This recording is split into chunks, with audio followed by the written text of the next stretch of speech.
This video is for educational purposes only and not financial advice. कोई भी investment decision लेने से पहले अपने फाइनेंशियल एडवाइजर से सलाह जरूर लें।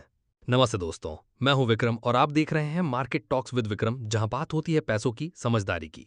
अगर आप नए हैं तो जरूर सब्सक्राइब करें और बिगनर्स के लिए मेरी learn stock market zero to hero playlist भी डिस्क्रिप्शन में अवेलेबल है।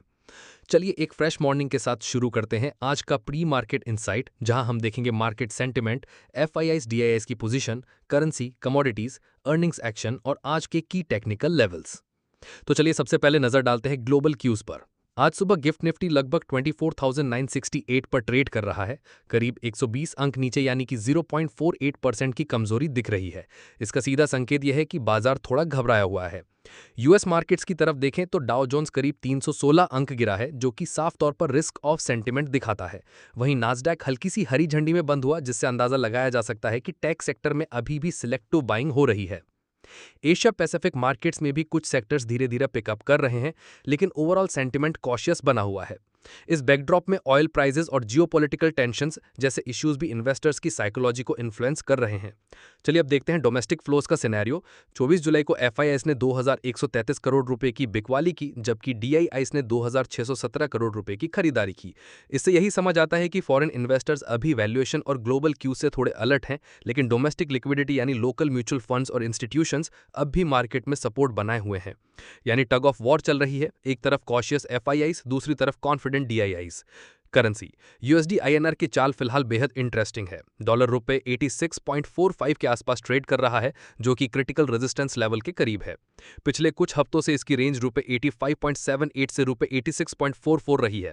अगर ये रुपए 86.50 के ऊपर निकलता है तो आईएनआर में वीकनेस और कमोडिटीज में स्ट्रेंथ देखने को मिल सकती है। चलिए बात करते हैं कुछ अहम मैक्रो और पॉलिसी अपडेट्स की, जो आज के दिन मार्केट को इन्फ्लुएंस कर सकते हैं। इंडिया और यूके के बीच फ्री ट्रेड अग्रीमेंट की बातचीत लगभग अपने अंतिम चरण में है। यह समझौता विशेष रूप से textile, leather, James and jewellery और ऑटो कंपोनेंट्स जैसे एक्सपोर्ट ओरिएंटेड सेक्टर्स के लिए बड़ी राहत और अपॉर्चुनिटी लेकर आ सकता है। एफटीए के तहत इन सेक्टर्स को यूके में ड्यूटी फ्री या कम ड्यूटी के साथ एक्सपोर्ट करने की अनुमति मिलेगी, जिससे उनकी कंपिटिटिवनेस बढ़ेगी। दूसरी ओर यूरोपियन सेंट्रल बैंक यानी ईसीबी ने अपनी मॉनेटरी पॉलिसी को स्टेबल रखा है। उन्होंने इंटरेस्ट रेट को 2% पर बरकरार रखा है और यह निर्णय ग्लोबल ट्रेड टेंशन और इन्फ्लेशन अनसर्टेनिटी को ध्यान में रखते हुए लिया गया है। इसका असर यूरो जोन की बॉन्ड यील्ड्स पर देखा है और मार्केट पार्टिसिपेंट्स अब अगले रेट कट की संभावना को थोड़ा पोस्टपोन कर रहे हैं। अब नजर डालते हैं कुछ कंपनियों के ताजा क्वार्टरली रिजल्ट्स पर, जिन्होंने Q1 के नंबर्स पेश किए हैं। मैंने कल के मार्केट क्लोजिंग एनालिसिस सेशन में और भी बहुत सारे कंपनी के रिजल्ट के बारे में बताया है, उसका लिंक मैंने डिस्क्रिप्शन में दिया है, जरूरी चेक करें। सबसे पहले बात करते हैं आरईसी लिमिटेड की, जिसने शानदार क्वार्टरली रिजल्ट्स दिए हैं। कंपनी का कंसोलिडेटेड प्रॉफिट 4,451 करोड़ रुपए रहा, यानी कि करीब 29% सालाना बढ़ोतरी। नेट इंटरेस्ट इनकम भी 17% की ग्रोथ के साथ 5,247 करोड़ रुपए रही। सबसे बड़ी बात, डिसबर्समेंट्स में 36% की ग्रोथ आई है और खासकर रिन्यूएबल एनर्जी सेक्टर में 35% से ज्यादा का जंप दिखा है। एसेट क्वालिटी भी बेहतर हुई है। क्रेडिट इंपेयर्ड एसेट्स अब सिर्फ 0.24% रह गई हैं। कंपनी ने इंटरिम डिविडेंड रुपए 4.60 पर शेयर भी अनाउंस किया है। अब बात करते हैं आईईएक्स यानी इंडियन एनर्जी एक्सचेंज की। कंपनी ने Q1 में 120 करोड़ रुपए का नेट प्रॉफिट रिपोर्ट किया है, करीब 25% सालाना ग्रोथ। रेवेन्यू 19% बढ़कर 184 करोड़ रुपए हुआ है।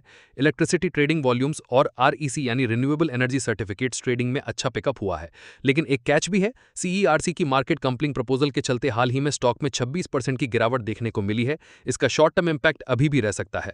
साइंट लिमिटेड ने रिलेटिवली स्टेबल नंबर्स दिए हैं, 7% की प्रॉफिट ग्रोथ और 2% रेवेन्यू इंक्रीज। अब टेक्निकल चार्ट लेवल्स पर नजर डालते हैं, यानी इंडेक्स आज किन की जोन्स के आसपास बिहेव कर सकता है।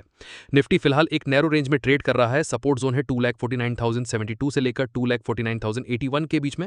रेजिस्टेंस जोन है 2,51,099 से लेकर 2,53,036 के बीच में। पिवट लेवल है 2,41,009। अगर ये निफ्टी इस पिवट के ऊपर टिकता है और साथ में वॉल्यूम का कंफर्मेशन आता है तो तेजी की उम्मीद की जा सकती है।